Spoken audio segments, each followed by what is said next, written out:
Make sure you subscribe to our channel by clicking on the red subscribe button.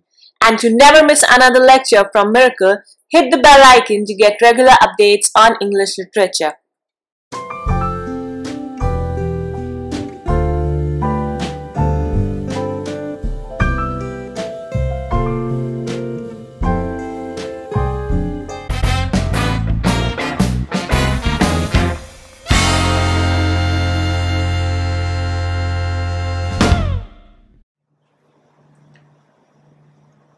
Thus let me live, unseen and known.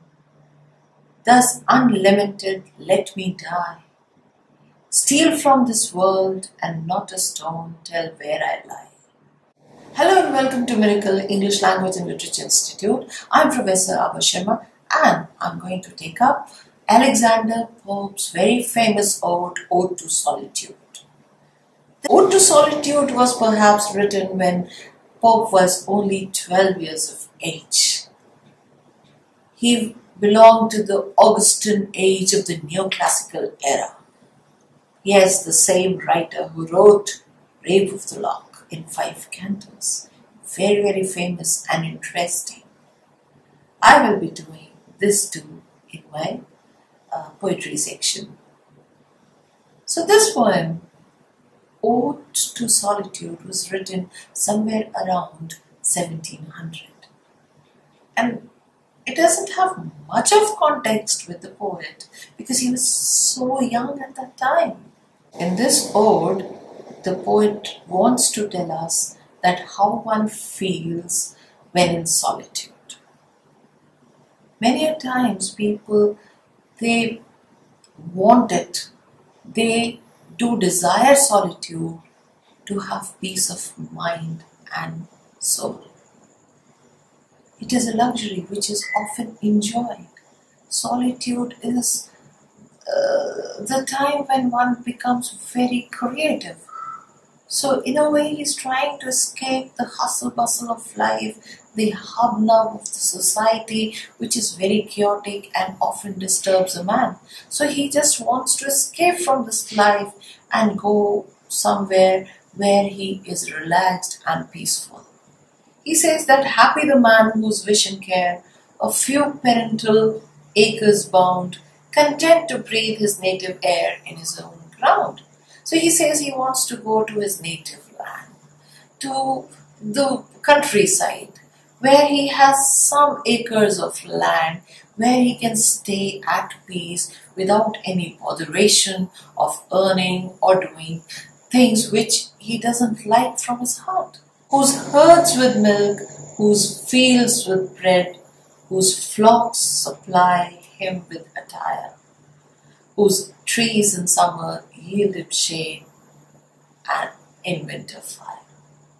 So he says that of course, when you live in the countryside, your herds will provide you with whatever you desire, the milk, especially the milk.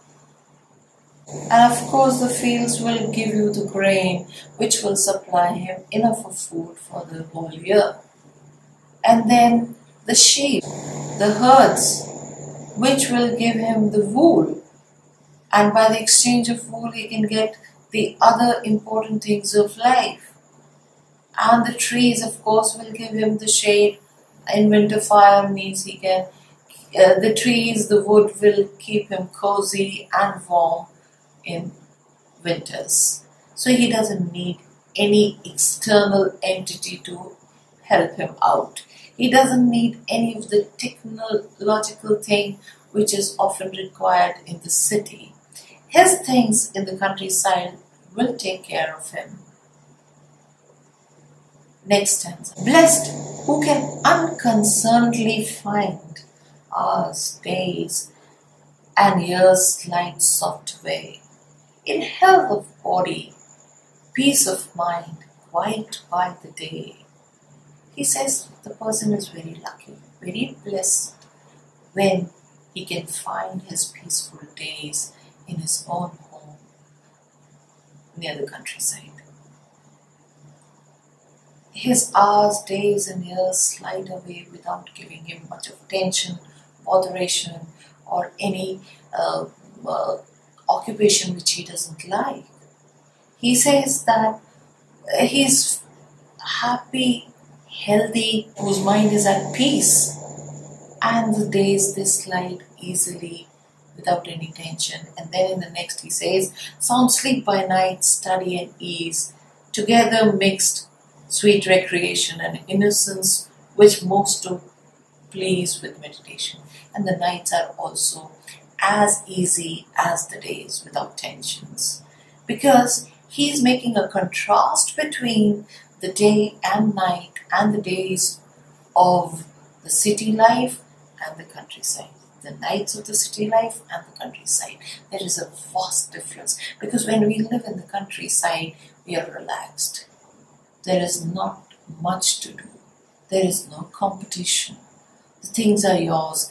There is the purity maintained because of the nature surrounding you. You are as helpful and charitable as the nature.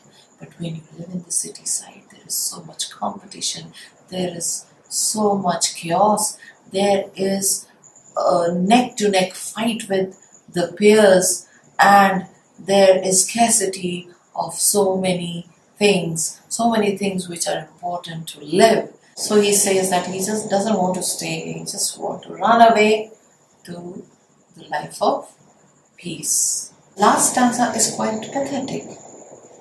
He wants to run away from the people also.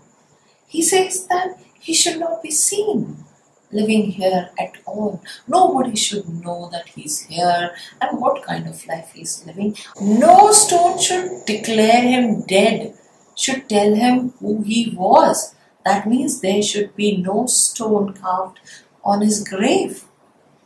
He's totally resigning the city life and the life which has got people around him. He really wants to live in solitude.